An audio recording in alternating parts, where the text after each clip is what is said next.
and many a misspent hour in my teenage years, I can tell you. Question and answer session basically, so I'll let Mr. Oliver tell you a little bit about his history within the gaming industry and that kind of thing. And at the end of the session, if you just want to fire any questions, and we'll see where we go from there. So thank you very much. Thank you. Well, I put together a little presentation. It's like 5 minutes or so of video clips of various games and things, just for sort of what I've been doing more recently, and then some of the older stuff.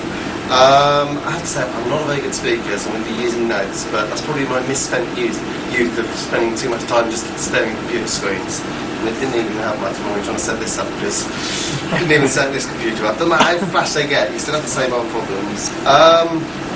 Well, thanks anyway for inviting me here. I still feel sort of like privileged to be here, and it's kind of funny and going around the show floor looking at sort of busy games. And some people asking me to sign them, which is kind of funny. It actually feels like, oh wow, it's one of those. I haven't seen one of those for years. Like graffiti, it's like really hot. It's like. So nowadays, I mean, I've stayed in the industry, like a lot of the old Spectrum programmers have stayed in the industry, and me and my brother, we're still writing games together, although I don't physically play them anymore. It's just he couldn't make it here today, so we can be very, very busy. We're in Blitz Games, for those of you who don't know. Hello. Just wondering about Go on. sorry to interrupt you. Travelers for not a good thing before we Can you do what? yeah. Well you see I'm the deck, yeah. Yeah. That's Don't know. So Go with 2 seconds. deck. Okay. Oh, cheers. We'll sit there, and I'll try and talk loud enough you can hear until he comes back. Okay? Right. I'm now the development director, so I kind of steer games more than actually write them. We've got a company that sort of writes all the modern PlayStation, Xbox games. We've got 120 people in the Midlands, surprisingly close to Codemasters, strangely enough. Don't know quite how that happened. Philip and I started actually writing games when we were back at school in 1981 on the ZX81. I haven't actually seen one of those yet down there, but I'm sure they're down there somewhere. There's still quite a few Spectrums and things. We were 14, and it was the kind of typical thing, sort of kids just playing around, and we just taught ourselves how to program because you couldn't do much with one of those.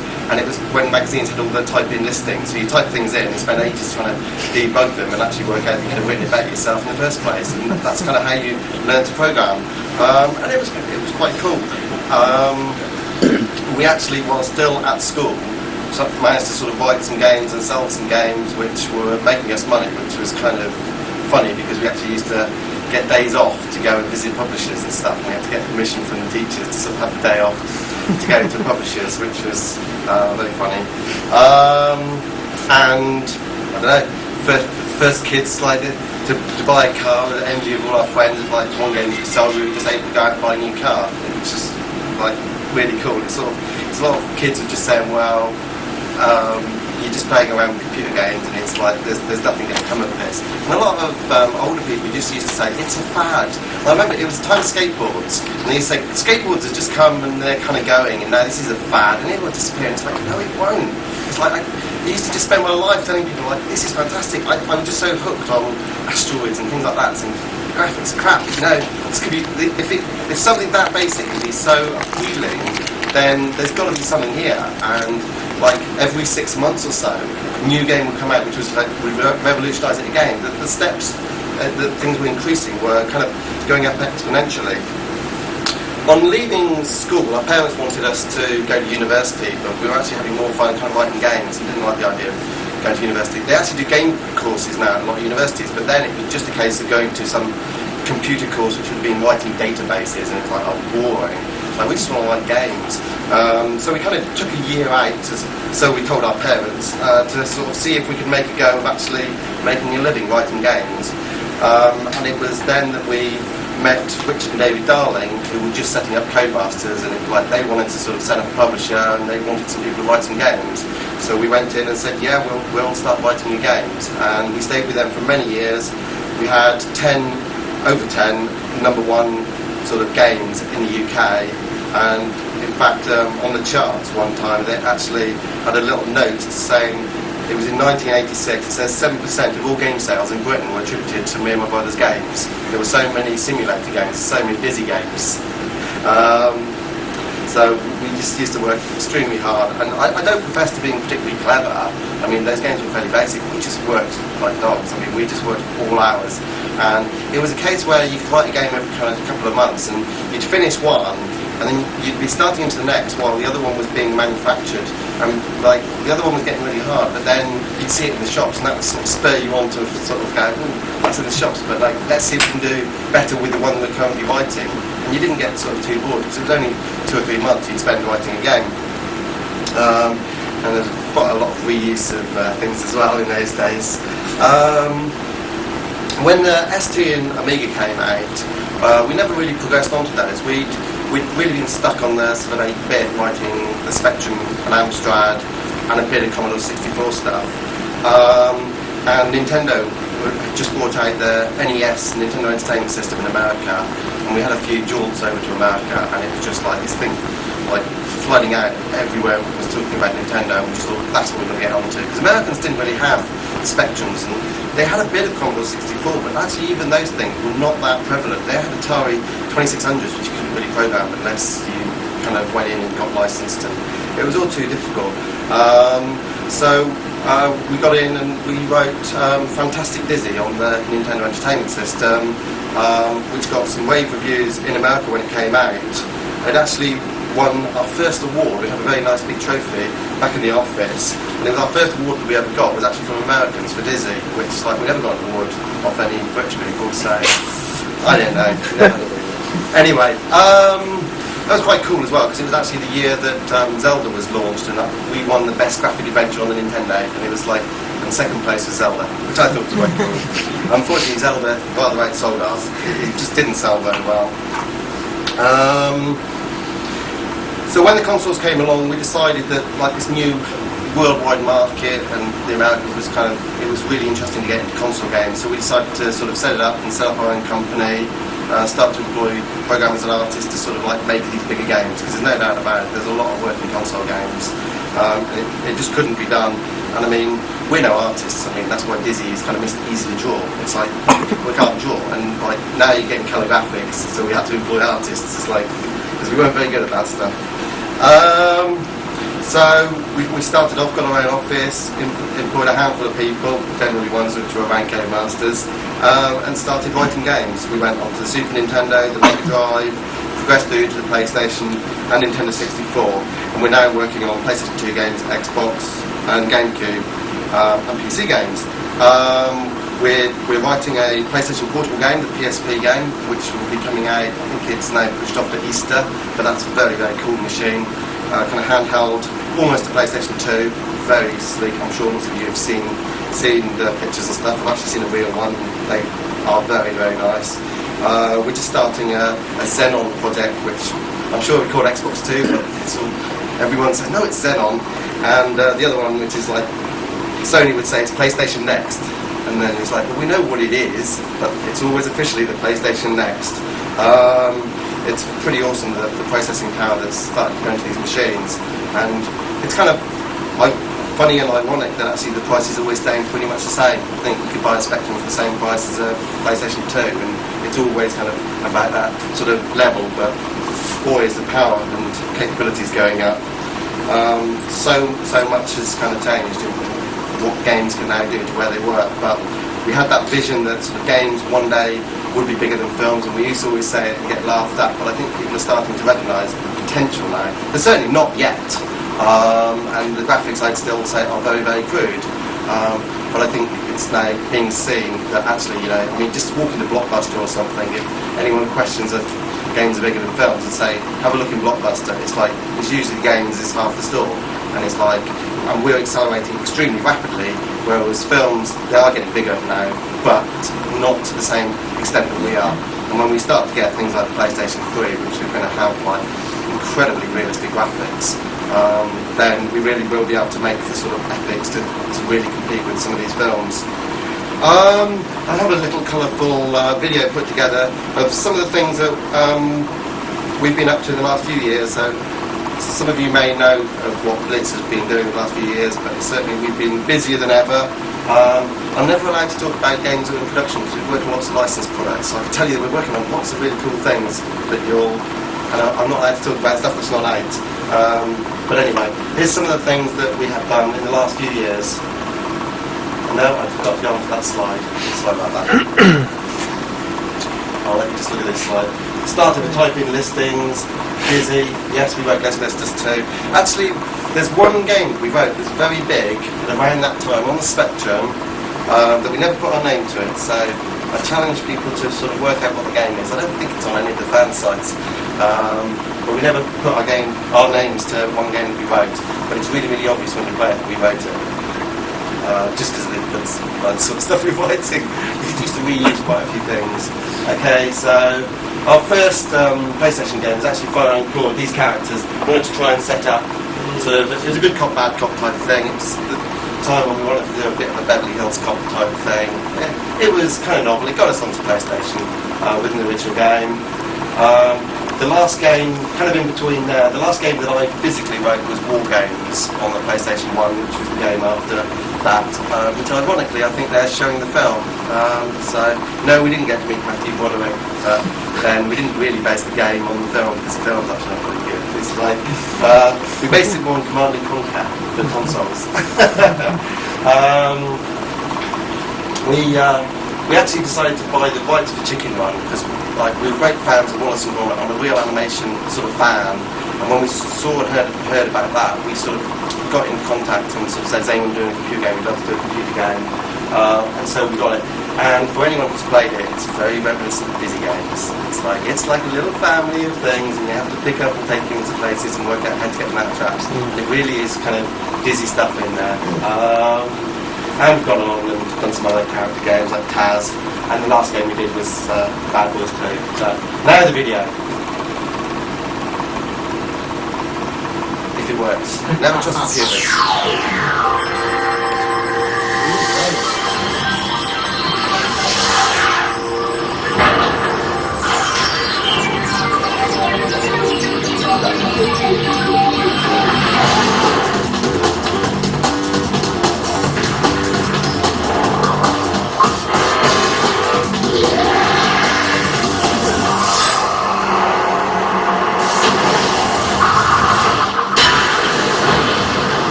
Since those old 8-bit days, but it's really, really cool to sort of still be in games and be writing these games.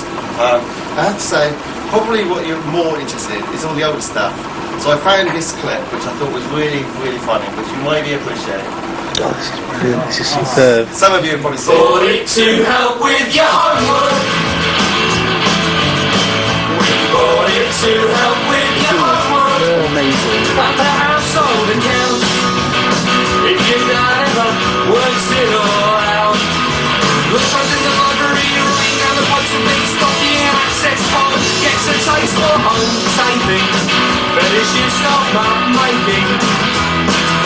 Rotten these are rubber keys, running like the screens. With my minutes, fingers crossed, hoping not to witness the terror of our typewriting error.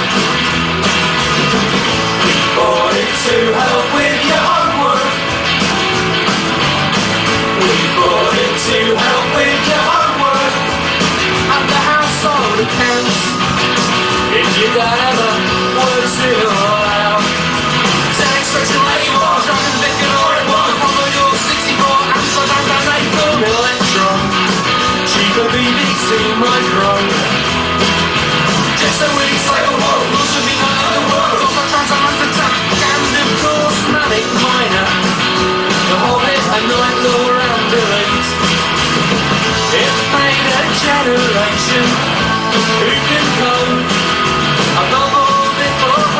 consoles.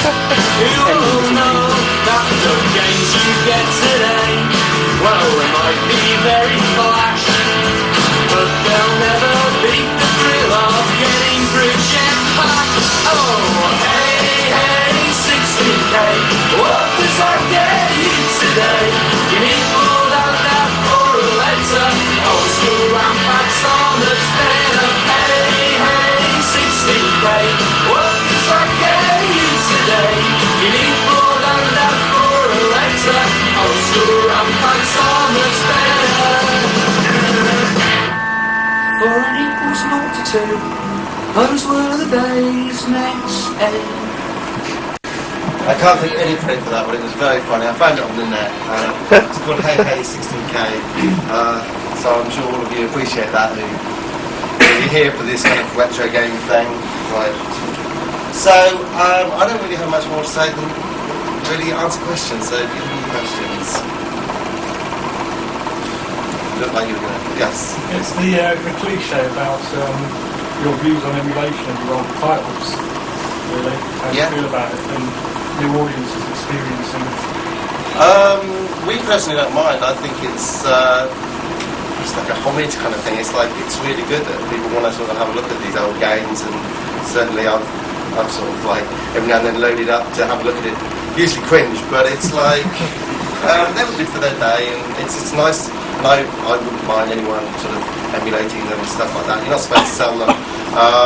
But things like the Dizzies and the simulators, it's like we wrote from the Codemasters and you always need to get permission of publishers. So it's like, I have no issue with it at all. But I think it's great. I think a lot of the actual developers who spent their time and effort creatively constructing these are all of the same opinion. Unfortunately, there's other people usually involved in the loop.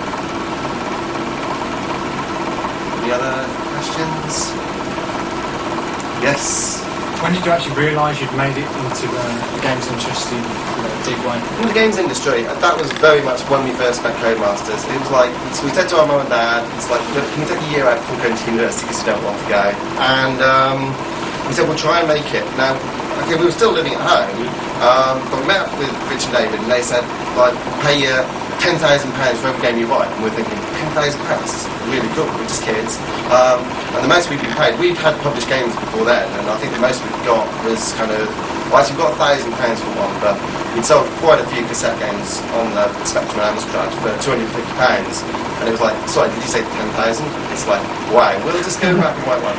And we wrote Super Robin Hood, which it's kind of an okay platform game, and they duly paid us £10,000. And it's like, we'll do another one. So we did Ghost Hunters, it was like, not 10,000. And by the end of that year, I think we'd written, I don't know, 6 or 7 games, and like we changed it into royalties then, because actually they were selling really, really well, and some of these games were getting the charts, and we were actually making a bit more than that. We're actually selling it sort of all completely on royalties. So we were well chuffed that we'd kind of made it, and oh, that's an okay. You seem to be doing okay, right? Any more than them, so they were happy. So we felt that we made it in that first year from leaving school. Of course, £10,000 is a lot more money. Oh, but that was when £10,000 was a lot of money, that's right. But, I mean, it was like two months, maybe 3 months for the 2 guys, sort of just, there's like no real expense. And doing what you wanted to do. Doing what we wanted to do. So just spending silly hours doing it, working through nights and all sorts. But it was like we just, hey, we've got to do this, it's really cool. So, yeah. With the Disney games being graphic adventures, did you plan them out much beforehand? Did you kind of evolve? We did lots of planning. I think we were going through the attic and we found lots of our planning maps and stuff, and I'm sure we were scanning them. I'm sure somebody in the office was scanning them and uploading them to a website. So yeah, we used to sit down.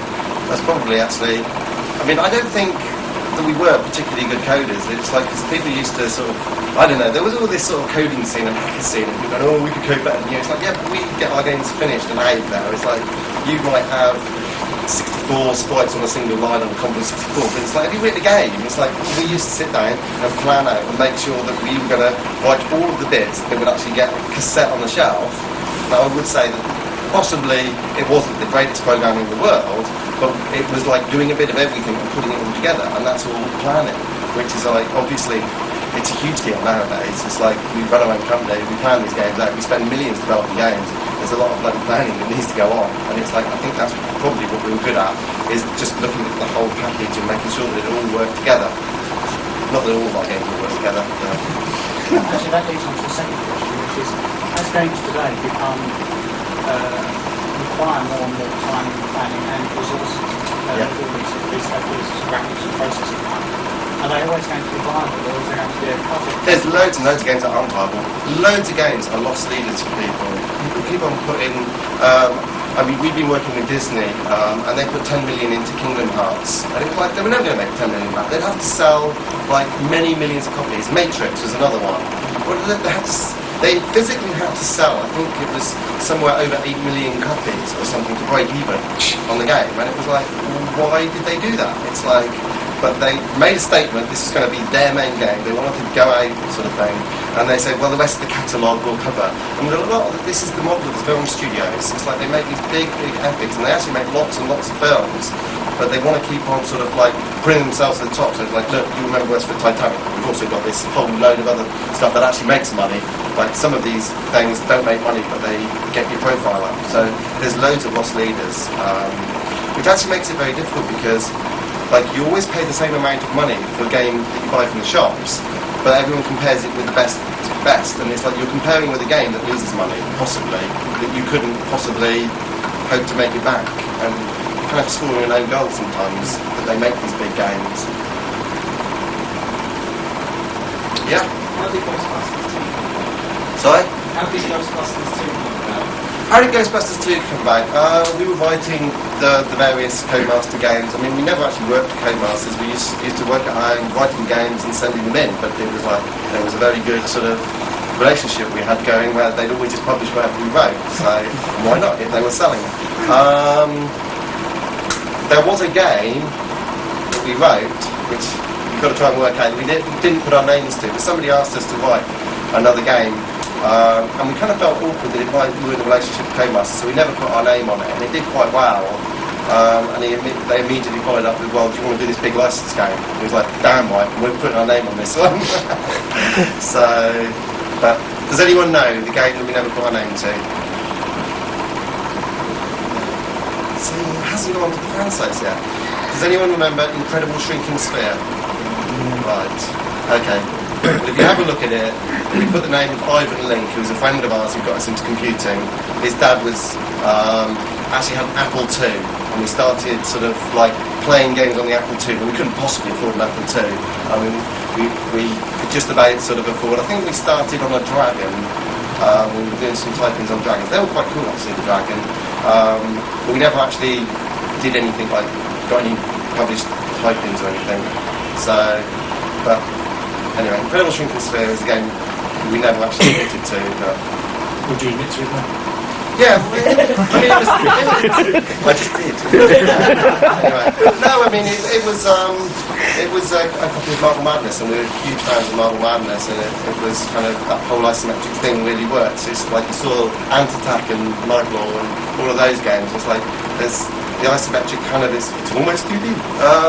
So we wanted to do a sort of marble game, but at the time we were writing busy games and simulators, and we didn't want to kind of upset anything by kind of writing for another publisher, so we just wrote it secretly. As you do, you just sort of lock it up in your back bedroom. Like they all were. Yeah. Yes? What game would you most like to have written and been associated with? Oh gosh. I should be a bit quicker.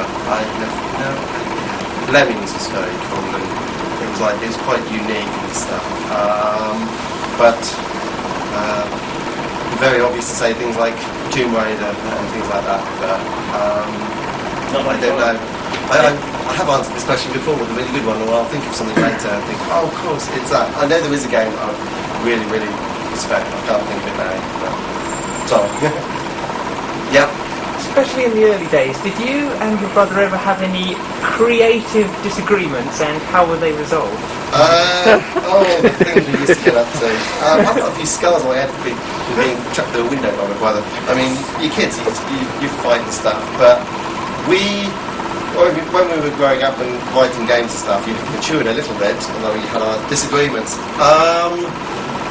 But we were kind of working together, and one of the reasons we were able to sort of write a lot of these games is because we respected how clever it was. Because like somebody like Matthew Smith here, he was writing it on his own, so he would naturally work at half speed compared to us, because there were two of us writing together. And more to the point, we understood how kind of clever it was, so we were showing off to each other. Because anyone else who looked at it goes, I don't know what you're doing, and it can dismiss it. But we were kind of equal, trying to outdo each other the whole time. But we'd plan it in such a way that, like, we would write the same game. We wouldn't be trying to compete by writing different games. We'd just be trying to prove that we could do our bit better than what, or faster or something than they expected. And we were just working together a lot. So, but yeah, we used to. I remember one distinct occasion where we were having a little bit of a tiff, and we used to drink a hell of a lot of coffee, as I think any kind of drinks an awful lot of coffee. And I do remember one time, we go, just go and get me a coffee. And it's like, so I put washing up liquid in it. And he drank a few sips for you, you know. He's like, what the hell have you done? And it's like, how dare you talk to me like that? And then ask me for a coffee. But he chinked a bit, but any little disagreements. So I just suppose you've got any openings in your company? We've got lots of vacancies all the time. I mean, we are doing quite well as a company. Sorry? Yeah, we've got lots of vacancies all the time for the right people. I have to say though, like a few years ago, it was golden age, and we had lots of vacancies all the time, and you could never find any people. But unfortunately, the industry's gone through a bit of a knack recently. There's been lots of layoffs everywhere, which actually means it's actually quite easy to pick up well-talented staff who have been in the game for many years. Which is a bit of a shame, considering games have never been bigger. They're getting bigger and bigger all the time, and yet there's a lot of British software companies actually in financial trouble, which is a bit of a shame. Yeah. So, do you have any use for me? Send your CV in. So. Look at our website, there's lists of vacancies and like how to apply for jobs. So when we just look at your CV, but I have nothing to do with it. I don't get involved in that. So don't pick on me. Don't badger me and go, give me a job. Is there any obstacle to being based in Britain rather than America? Yes, since 9/11. I think that's one of the fundamental problems that has hit Britain quite badly. And it's funny, but there's a lot of reasons. Like people are always asking, so why is Britain in so much sort of financial trouble? Because we actually do a lot of games, and a lot of the really popular American games are written in Britain. Or used to be, but more and more people are just moving to America because there's good wages there, and you can move to sunny California and stuff. Well, I wouldn't bother going to San Jose, which is where we always go for the games conference. It's a bit of a strange place. It's, I guess, Milton Keynes done on an enormous scale. But I think what's happened in recent years is the money is going up, and we're getting more and more precious about trusting people, and it's all the money's from America. It's like that, but it's just a fact of life. It is all from America, and they've got to trust people. And you know, if they're in California and they can choose to develop in California, then they trust and know each other. They can go and visit them quite easily, and like. Things like they don't expect you to be ironic, because Americans don't kind of get irony. And I don't know, there's just a more easy rapport with them. And we used to always have producers flying over, and it was like a great jolly, because it's like, oh, go for a week over in Britain, and they used to come over, and it was a bit of a jolly for them. But producers started to get married and have kids and stuff, and it's actually a real hassle to sort of keep getting on a plane every month for a few days, come over. And there was certainly a lot of that where our producers nowadays just go, it's more of a hassle than, it's like the novelty's worn off flying to Britain to oversee your game.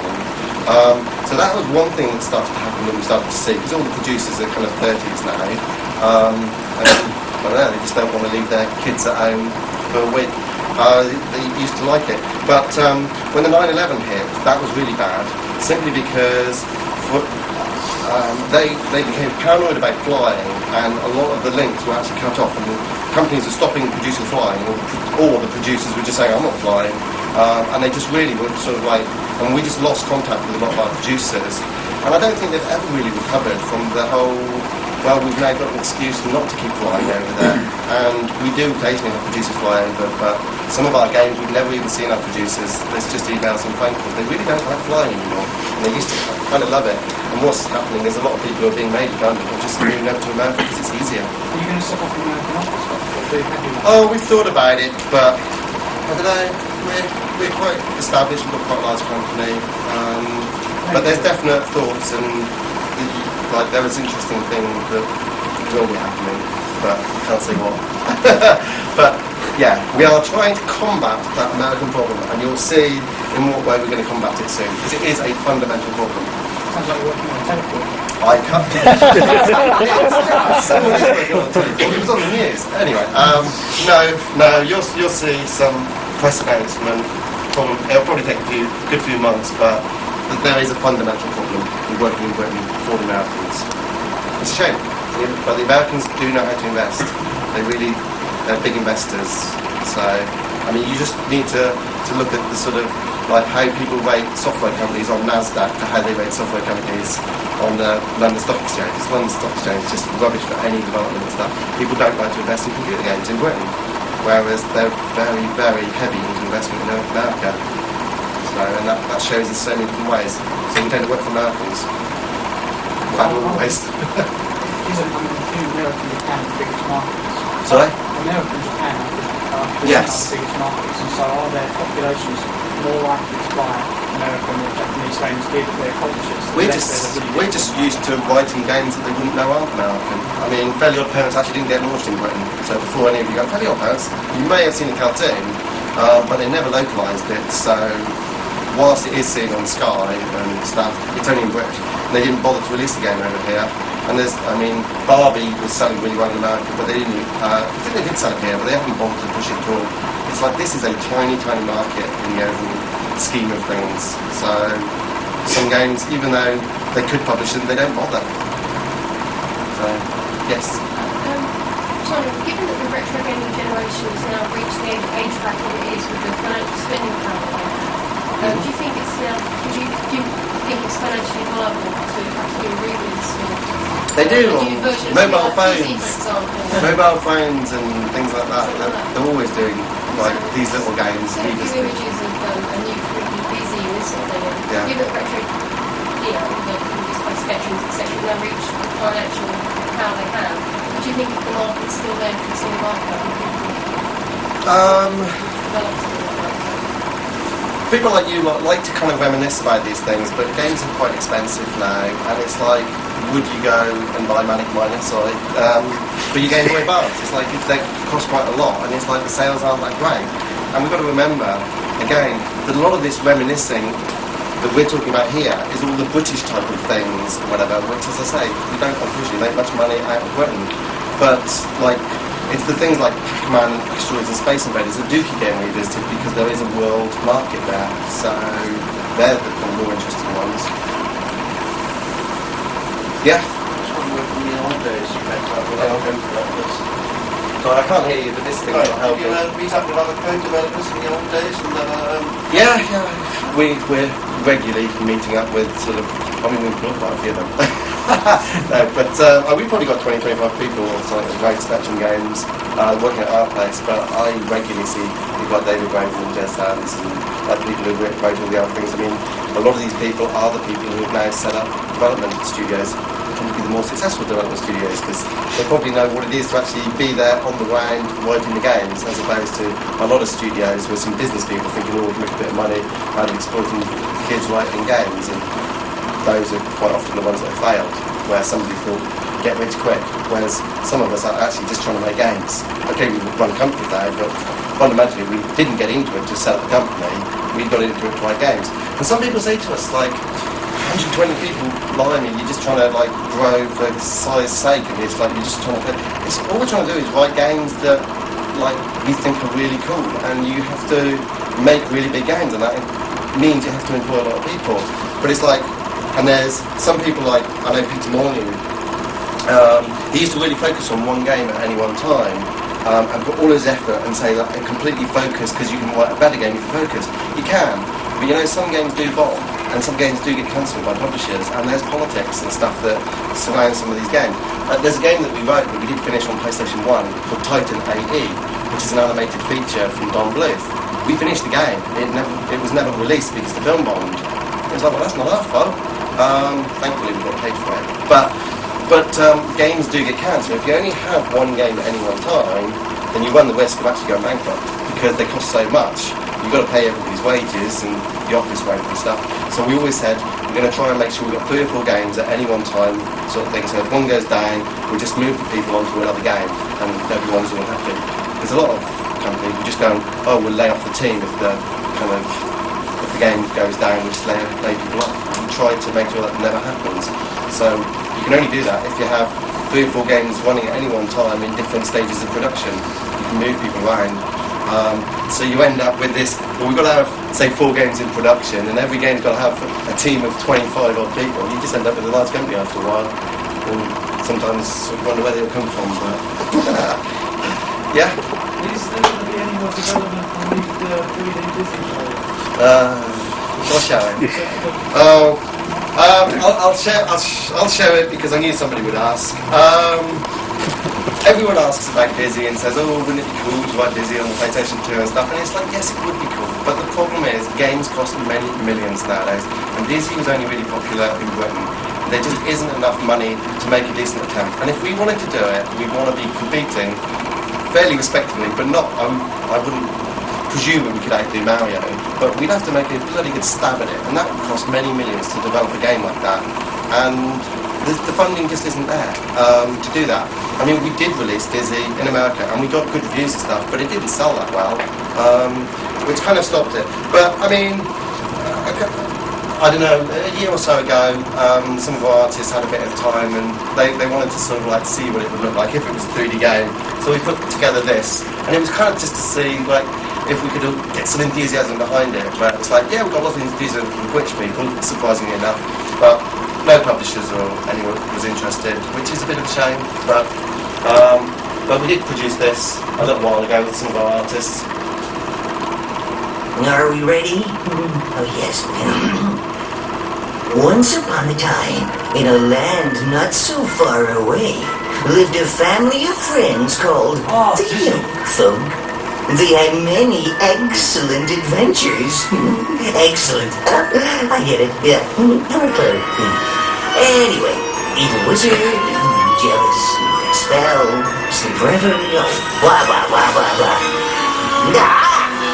10 years passed, and the spell weakened enough for a great hero to awaken. His name? Dizzy, Prince of the Young Folk.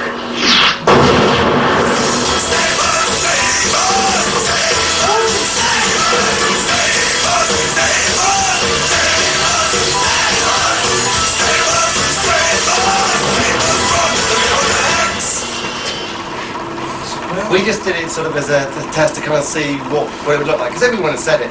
We've always kind of wondered about it, but you know, games just cost too much to make nowadays, and you've got to make sure that you can sort of sell at least 500,000 copies. And you know, Disney games don't sell that well. They sell very well in Britain and people like you, but that's not enough, unfortunately.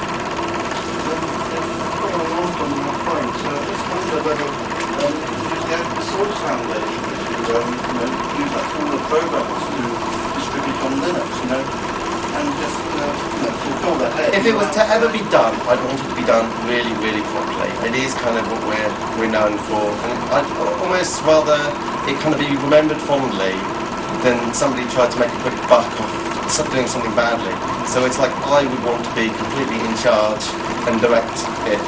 So that sounds funny, but it's like I would want to, and I just don't really have the time unless it was a proper game that was in production at our place, because I would just never forgive myself if it came out a bit rubbish. So it's like if it was done, it would have to be done properly.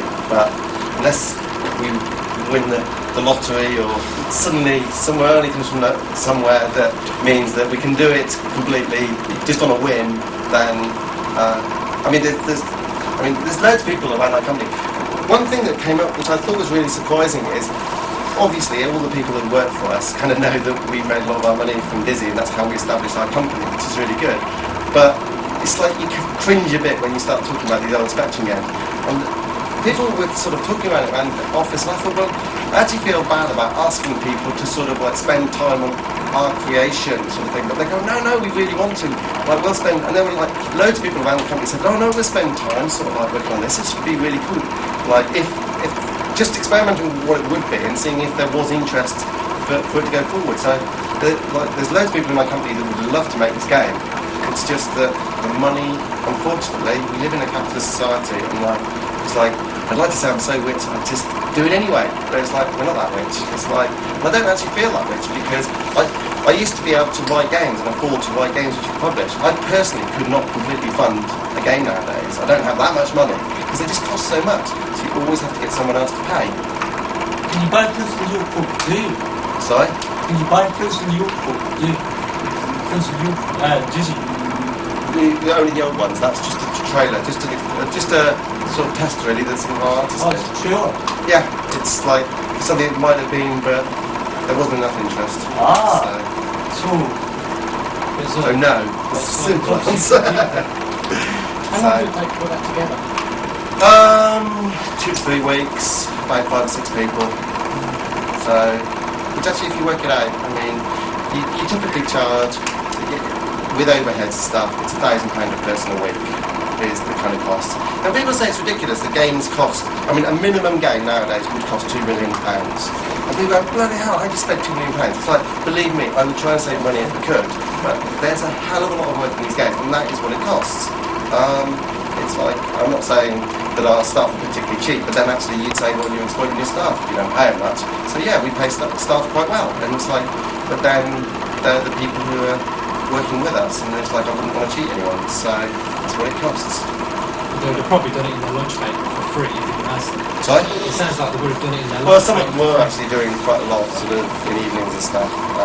But I have to say, the market has matured, and an awful lot of our kind of veteran, as I say, we've got 20, 25 people who used to like Spectrum games. They're generally the people who go home at 6 o'clock, and it's like, well, they've got wives and kids, and it's like, you know, it's like, they've got family lives and stuff. It's like, they love being able to work and say their jobs are all about computer games, but they do have other halves to worry about, and each one's running around now. So you can't spend all hours working on these games now. You talked about the competition between you and your brother back in the 80s. What was it like between different companies like Ultimate when they came out with games like Nightlaw? Yeah, that was very impressive, and it's like, you just sort of, you're in awe of some of the stuff that other people do, as we are today. Like, you're just really impressed by people. But it's, but I mean, I move in like the circles now where we sort of meet all the other companies all the time, and it's like, none of us ever feel that we're in competition with each other. We're not. It's like, and we just respect each other greatly for what they've managed to achieve, and like, we just try to sort of like be up there with them. There's no animosity or whatever between companies at all. We're just all proud and happy to be in the same market, making it bigger and bigger every year.